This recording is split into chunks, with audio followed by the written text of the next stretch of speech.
Ladies and gentlemen, drivers, gig workers, and everyone in between, welcome to This Week in Rideshare podcast. I'm your host, Jared Hoffa. It is Friday, March 14th, and this week, Lyft helps the elderly, Waymo expands, and a court goes after Uber. Legal Rideshare breaks it down.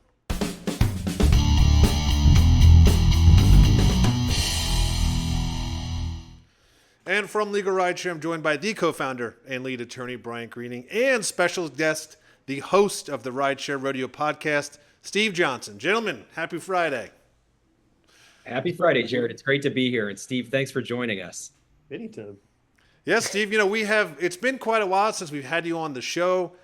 We did a lot. I really loved when you did the reaction videos this week in Rideshare. They were a blast. We got to do that again. That was fun. Yeah, I mean, it's hard for Kim and I to find that time on a Friday, but we made it fun. And every time we were both like, okay, we got this much time, we'd go over or whatever. There was just no way not to. I know you guys keep it pretty tight with your timing, but we just couldn't. There was just too much to say. Well, I just appreciate that every time you did the reaction shows, we were generally not, you didn't criticize us too much. I really appreciate that because what are they doing? What are these guys? there wasn't anything to criticize. It's just, I mean, the topics all need to be criticized, not you guys. That's a good point. That's a good point. Well, speaking of topics, we're going to dive right into it. And with our first story today, Lyft is simplifying the app for elderly riders. And this is from Bloomberg, and they reported they're dubbing it Lyft Silver. It's the new mode that would include a user experience designed for seniors with a simple new look and easy access to support. Now, this is according to Bloomberg News review of the app's publicly available iOS code, so it's not necessarily out yet. The offering, which has not been previously reported, would also let older users share ride details with a contact and use digital gift cards sent by people they know. Uber has similarly been adapting its ride-hailing service to specific use cases.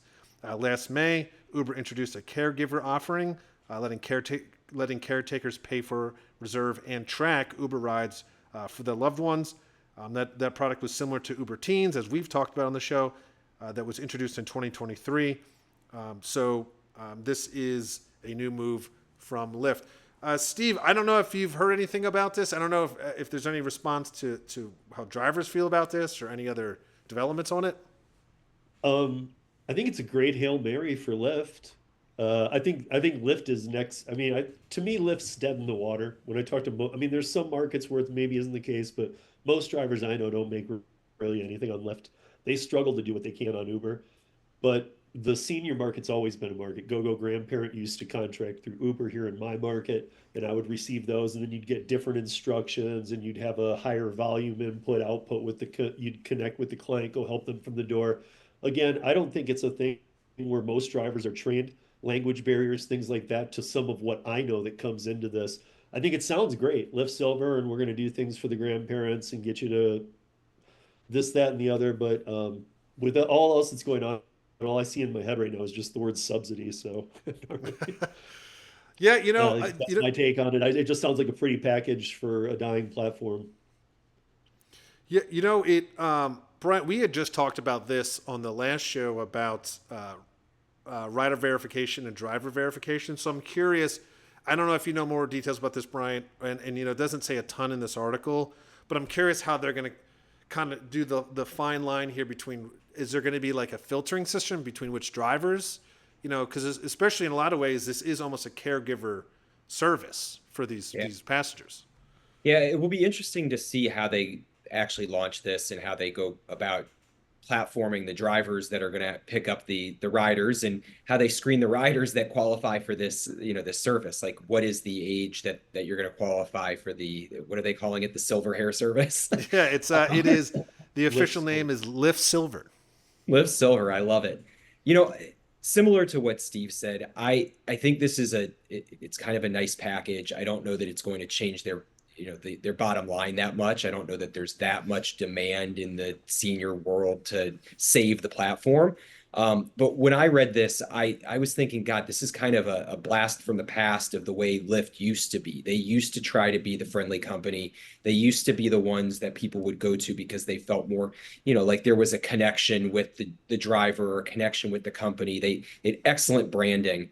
And then around COVID time, they lost that, and they've never really been able to regain that magic. And I see this as just, one of those gimmicky things that's trying to recreate what they did before. And I'm not going to criticize them for it. I don't think that it's a bad idea. I think there's probably a need for it, but at the end of the day, it's grasping at straws to, take a market that's, not that big and ultimately not going to save them from their ultimate demise, which I have to imagine is not that far away. Yeah, I mean that's kind of how I took the article too. It did seem like they're kind of grasping for any sort of market that they can grab onto, um, and it's unfortunate because when you don't have that kind of equal competitor, it's really allowing Uber to do whatever they want, especially against drivers, jacking up rates for riders. So it's not ideal. But yeah, I mean we'll see how this goes. It's certainly not as you said, certainly not a bad thing, but it's not the best thing they could be doing. Let's put it that way. We're going to move on to the next story here. Speaking of competition and expanding, Waymo has expanded to Silicon Valley. Now, this is from the SF Gate, and they reported, quote, the company announced on Tuesday that it's opening up its fared rides in a new 27-mile stretch of the peninsula, including most of Palo Alto, Mountain View, and Los Altos, and a small wedge of Sunnyvale. Waymo's new service map won't yet be connected to its San Fran network, but the expansion brings self-driving cars to the heart of Silicon Valley. Waymo will first offer rides to, quote, select Waymo One riders who live in the service area, with a plan to expand that group gradually, a spokesperson said.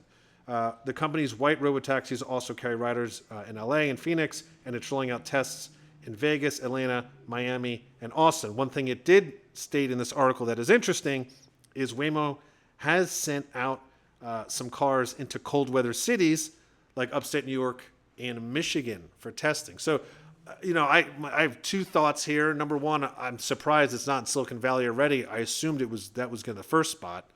And number two, first time I heard of Michigan. So, Steve, I don't know if you knew anything about that. I know everything about the Waymo Oh thing. yeah,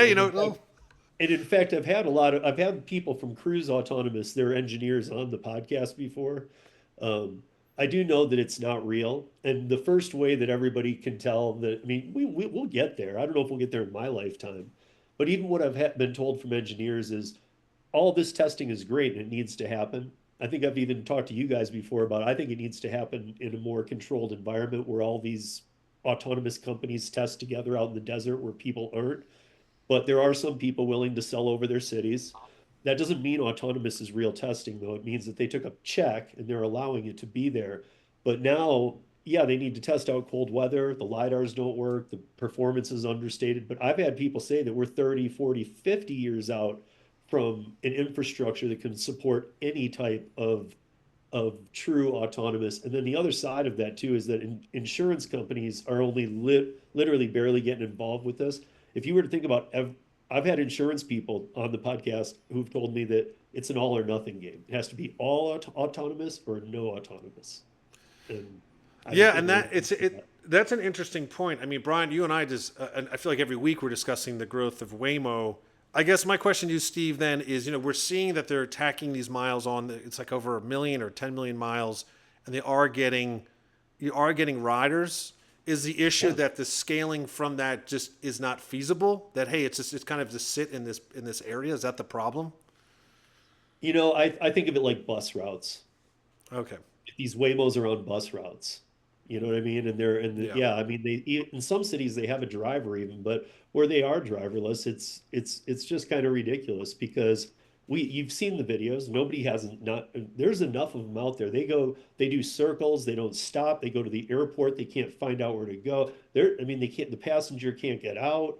There was a somebody high up with Waymo who got caught in one of their cars and missed his flight in Phoenix because it was doing circles and wouldn't let him out of the car. And he worked for the company. Wow. Yeah. Interesting. Yeah. Brian, I'll toss it to you. I know we discuss this all the time, but Yeah. any thoughts on the new expansion to a place that I'm surprised it took this long? Yeah, no, it seems to be inevitable. They are, marching across the country. As you said, they're now looking at Michigan. it's just a matter of time before they're in every major city. I think that, as Steve said, the local governments are accepting the cash to put them into the cities. There's all sorts of movement from the youth. I've talked to people in LA who prefer to get in the autonomous vehicle as opposed to the one with the driver. So there's pressure on all sides, whether it be from government or whether it's the market to get these cars on the road. I know, just as Steve knows, that the technology is not there, that these are, they have not gone through adequate testing. The technology needs years more to make sure that it's safe. At this point, we're putting the big corporations over the safety of the population, and it's not smart for anybody.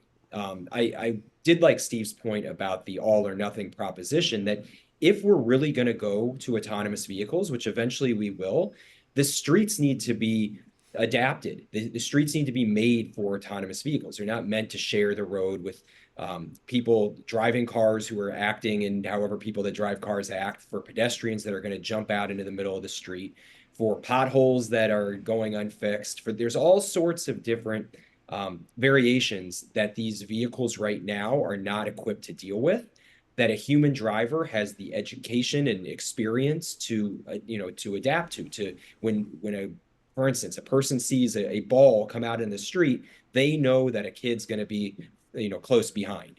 Does this autonomous vehicle recognize that ball as a sign of something else to come?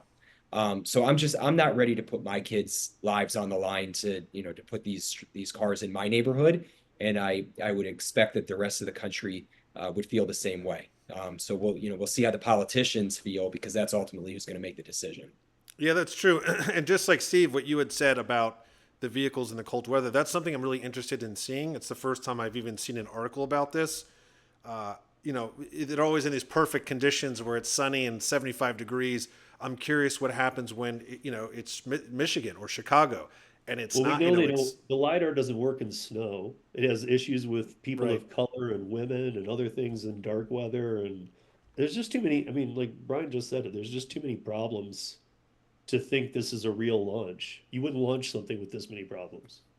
Yeah, no, I agree. And so it's interesting to follow. And I mean, you're saying this could be as far as 50 years out till it's something mainstream. But as you also pointed out, and Brian second, it's really up to the cities to see how much they're willing to say, all right, we sold out and we're okay with it.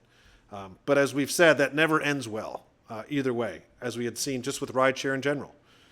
It'll be interesting to see as more cities grow, how many more people are calling you guys though, because they Yeah, got injured in one, or their kids sat on a needle because the guy before was a junkie. I mean, are they going to have somebody clean the car in between every ride? right.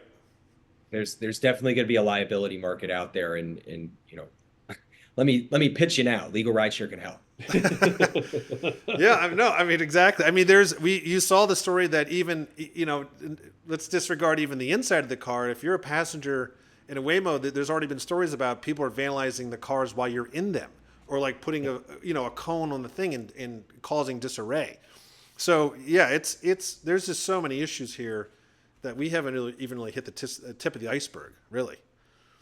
But we're gonna head off into our final story here.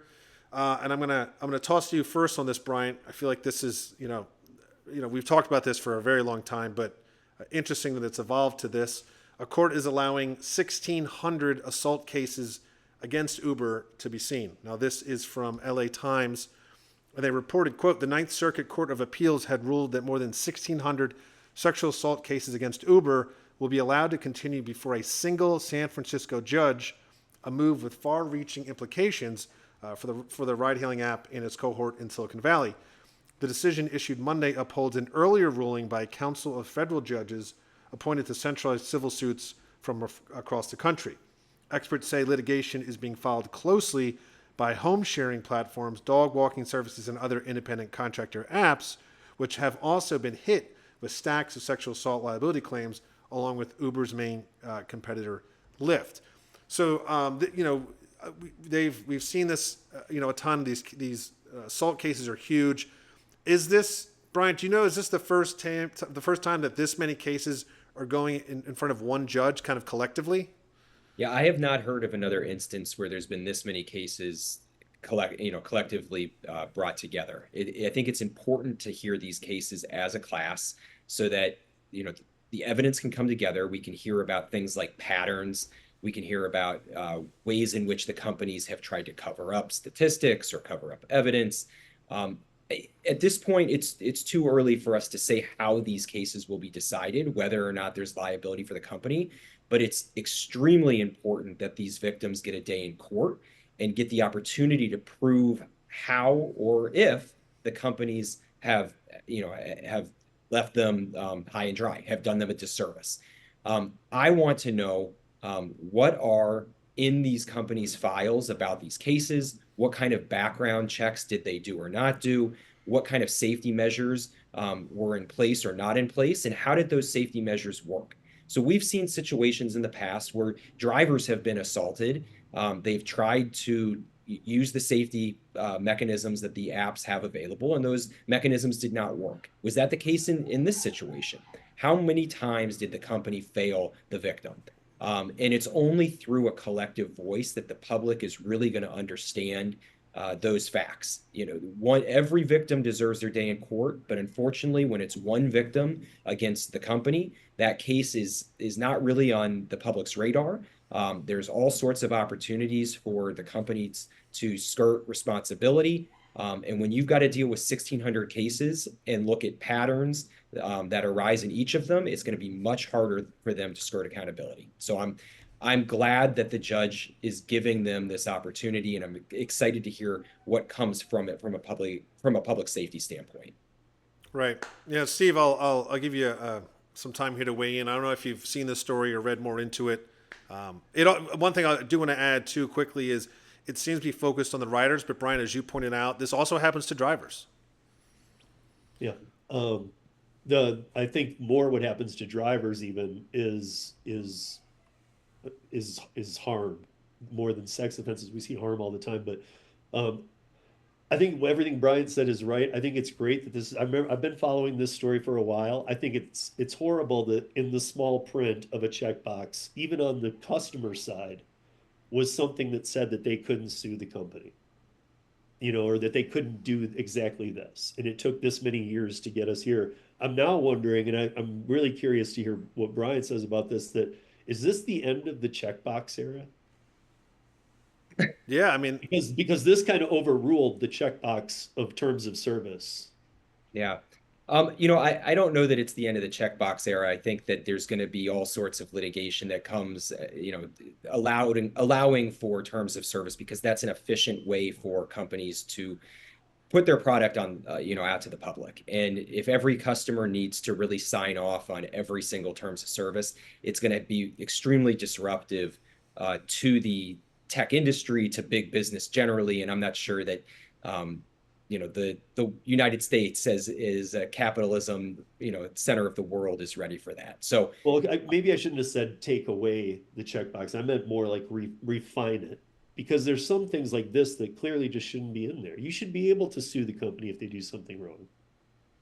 I agree. yeah. I'm 100% with you. There should be the ability to litigate, and what this may be the beginning of the end of is a lot of the arbitration. Having your day in court is really important.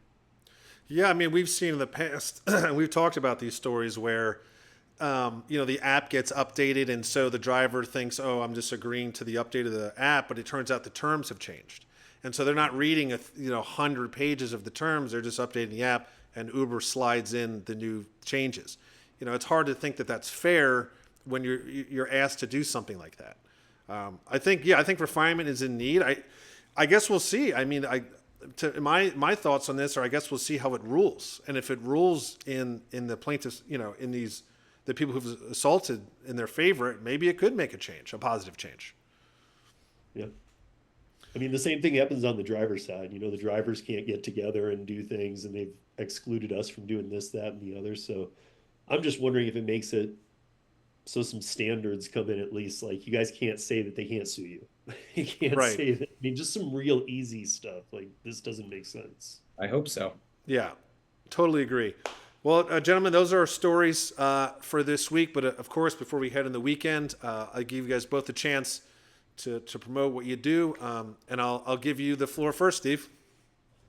Rideshare Rodeo podcast. You can find it on ridesharerodeo.com. You can find it on YouTube. You can find it on any pod player that you guys might listen to on. It's on everyone globally. And the only other thing I'd say is do not take Uber teen rides, guys. Google it. I mean, if you're a driver, you're waiting for waiting for something horrible to happen if you're doing these for a couple dollars more. Yes, I second that. Well, definitely thank you for being on the show. You're a rock star as always. And as always, Brian, we'll give you the final say before we head in the weekend.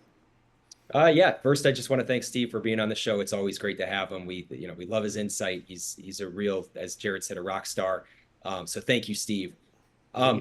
Before we head into the weekend, though, I always want to remind everybody that Legal Rideshare is available for free consultations. If you ever find yourself in an accident or injured on the job, please give us a call. Consultations are always free. You can reach us through our contact information on our website, LegalRideshare.com. We'll help you recover money for anything from lost wages, pain and suffering, cost of medical treatment, you name it. So please do not hesitate to reach out. Thank you, guys. And as I like to say, that is the end of this week in Rideshare. See you next week.